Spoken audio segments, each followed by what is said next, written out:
Alright, thanks for watching, and today, as promised, I want to prove the celebrated Cauchy integral formula in complex analysis. So let's first state the simplest form, namely, it turns out you can, if f, I guess just continuous in this case,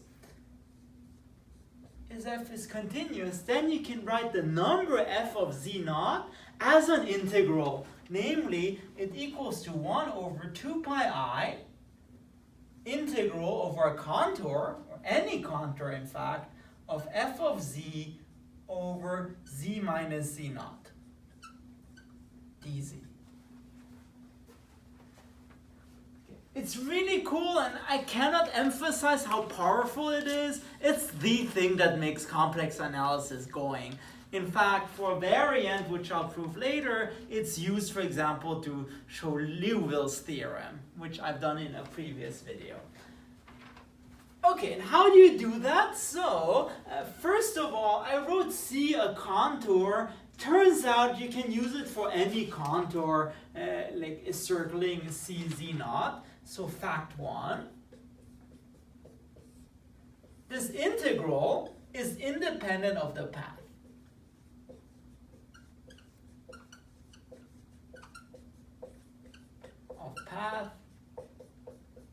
As long as it contains z naught. In other words, if, for example, you had some really weird path that encircles z naught, or you have this nice circular path that encloses z naught, it turns out the integral is the same. And this is, it's either Cauchy-Goursat or Morera's theorem. One of the two, but it's also another fundamental fact of complex analysis, and it's sort of reminiscent of the fact that if you integrate a conservative vector field or simply connected domain or something, then the integral is 0. So, just take this for given now. It's independent of path. In particular, let's just choose the nicest path around z naught, namely, let C be just the circle. So it's called the boundary of a ball of z naught r. So it's a circle of radius r, centered at z naught.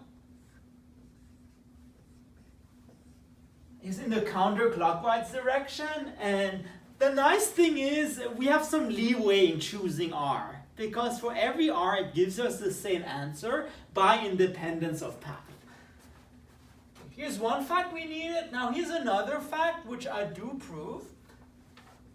So what is this integral? Integral over that circle of 1 over z minus z naught dz. In other words, what happens if you integrate the function 1 here in this integral, and it turns out there's a nice answer. For this, just use the following simple parametrization. So gamma of t is just z naught plus r EIT, where t goes from 0 to 2 pi. You should convince yourself it gives you the parametrization of that circle because the center is z naught and you're just rotating counterclockwise with a distance of r. And by definition of the path integral, it means that this integral is the integral from 0 to 2 pi of 1 over, so gamma t minus z naught, so z naught plus r EIT minus z naught times gamma prime t dt, and the derivative of gamma t is just ri e to the it. And that's good because it turns out there's a nice simplification. The z naughts cancel out, and you get 1 over r EIT, and this cancels out except for the I. So what we're really left with is I times the integral from 0 to 2 pi of 1 dt, which is just 2 pi I. Which is excellent. It's precisely this 2 pi I that comes out in this integral. And now, based with those two facts, let me just show Cauchy's integral formula. Well, what is f of z naught? Well, we do have this 2 pi I, so let's just multiply and divide by 2 pi I. F of z naught. And that's good because we have like half of our answer. We have 1 over 2 pi I. And this chunk, 2 pi I times f of z naught. But remember, 2 pi I, we can just write this as this integral. So it's the integral of b z naught r of 1 dz times f of z naught. And well, f of z naught is just a constant, so literally just put it inside of the integral. Sorry, did I write 1? I'm so silly. It's 1 over z minus z naught. So it's equal to this. 2 pi I is equal to this in singular integral. Put this f inside, and we're left with 1 over 2 pi I integral centered at z naught of radius r of f of z naught over z minus z naught dz. Well, it's all in good. It looks like our answer, except for the important fact that here we should have f of z and not f of z naught. But it's not a problem, because in math there's this technique called wishful thinking. Namely, suppose we are to answer f of z. How does that differ from the answer we actually have? So this actually equals to 1 over 2 pi I integral over our ball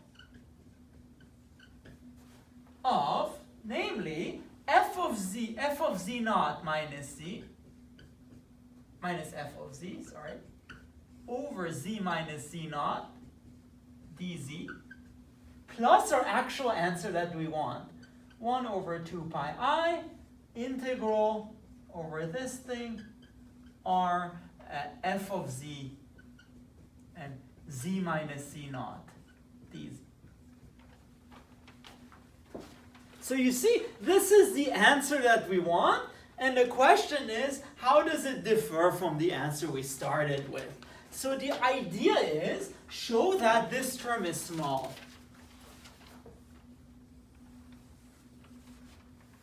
So show it small.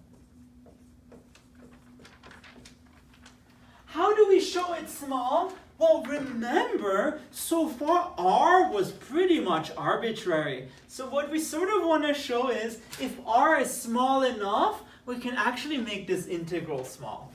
So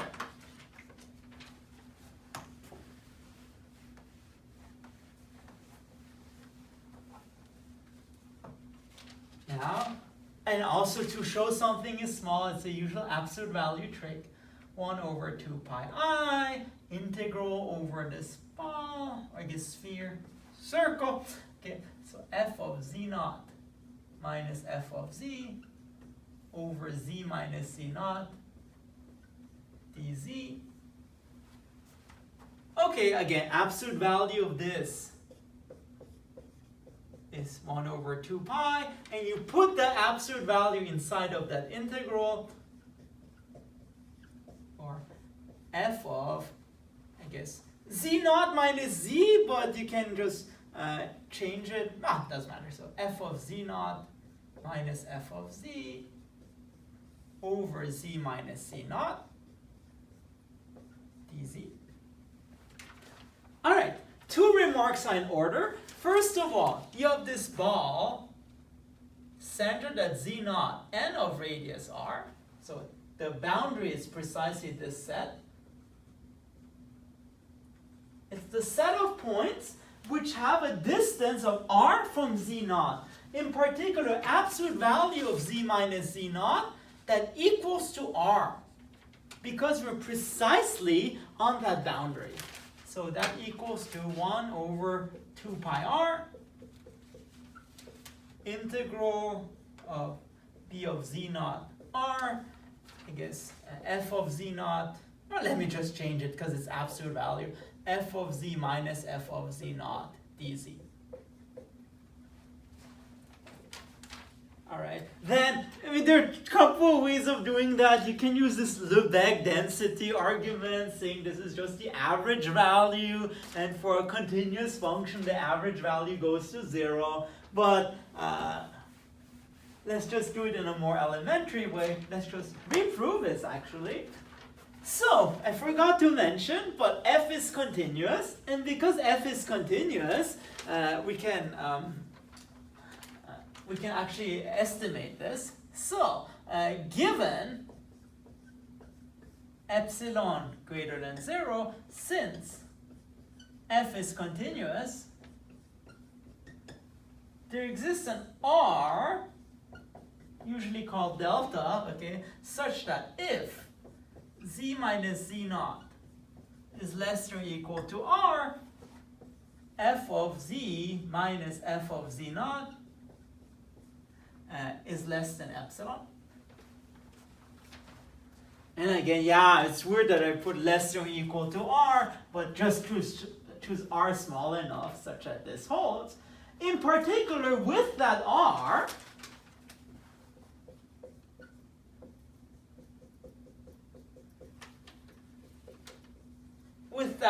what do we have? This is less than or equal to 1 over 2 pi r integral over that circle of epsilon, I guess strictly less than. So on that circle, this thing is strictly less than epsilon, and so epsilon dz. But then that just becomes 1 over 2 pi r epsilon integral over that circle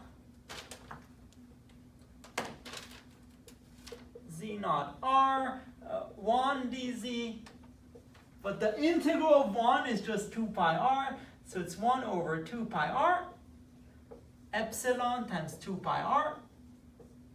This cancels out, and you get epsilon. So what have we shown? We've shown, therefore, that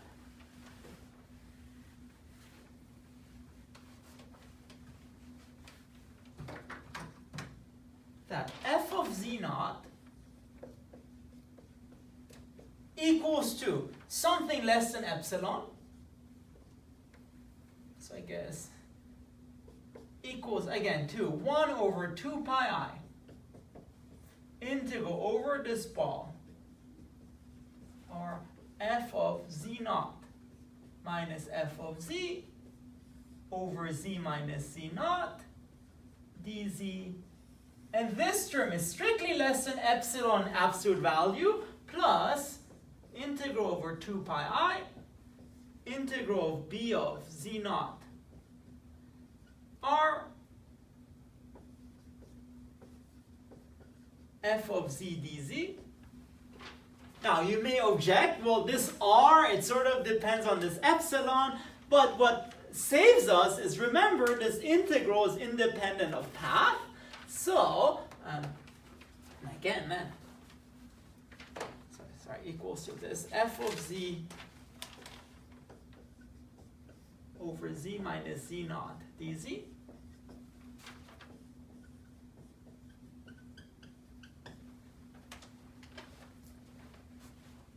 Okay, now you may object, hey, this thing also depends on r, which depends on epsilon, but the thing that kind of saves us is that this is independent of path, so in fact, you can just choose a random path, and what you have is this fixed number f of z naught equals to a small term plus this fixed number, this fixed integral over the path.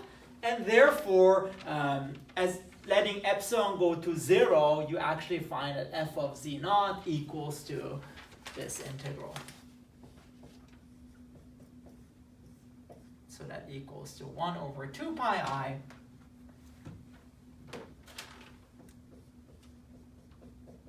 integral of f of z over z minus z naught dz. So how cool is that? It's just a simple analysis argument, but where independence of path sort of comes into play. And it turns out this is not all. You can have a more general version of Cauchy's theorem. And let me show you how cool that is. So, in fact, what have we shown so far?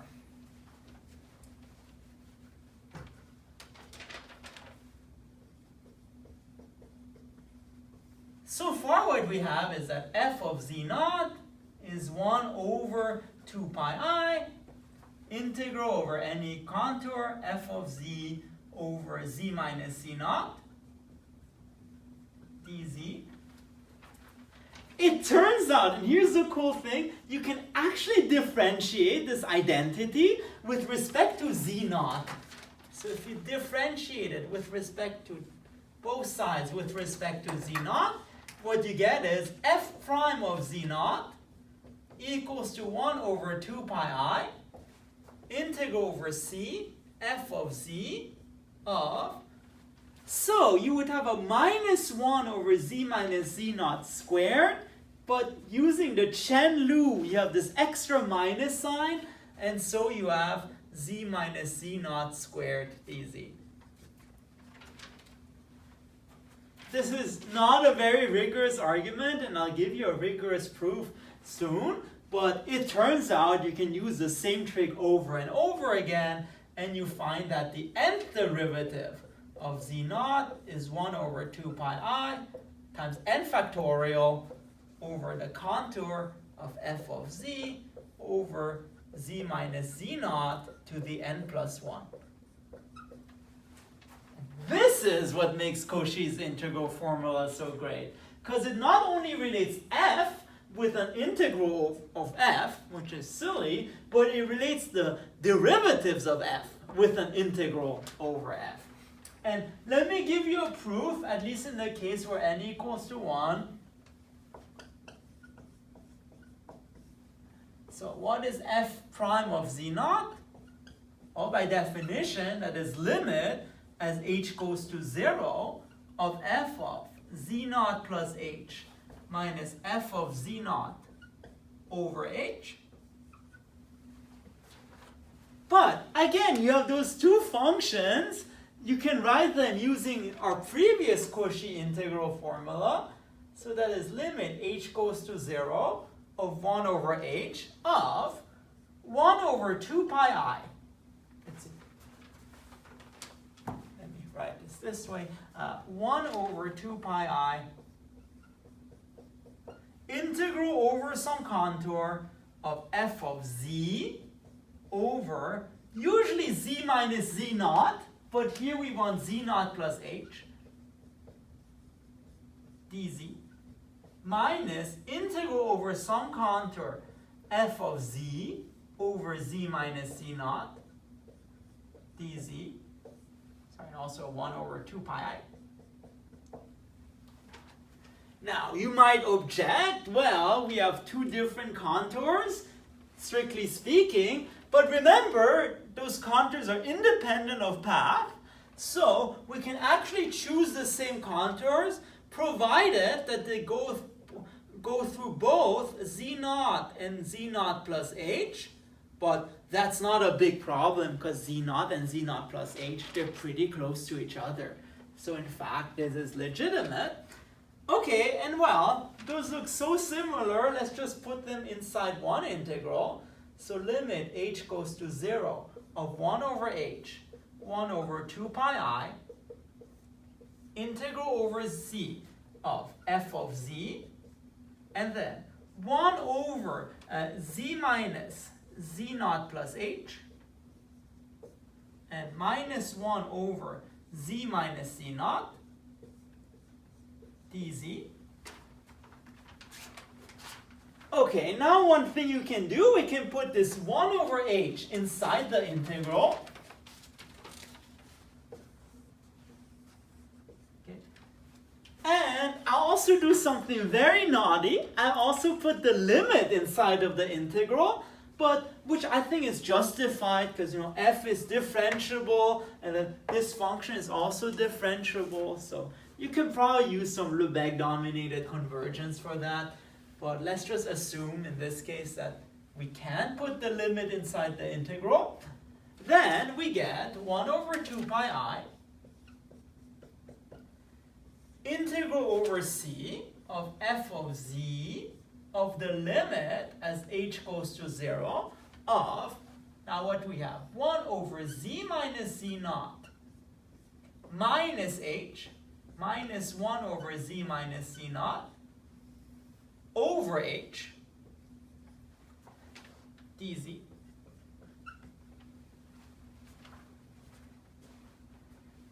And this now you may recognize as a derivative, but let's just let me see.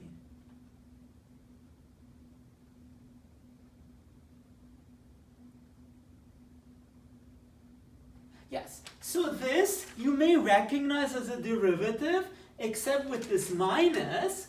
And in fact, this is sort of the rigorous way of differentiating, with respect to z naught, because what that becomes then is integral over z naught over z of the derivative of this function at z minus z naught. So it's a derivative of the function 1 over x at z minus z naught. So it's minus 1 over z minus z naught squared.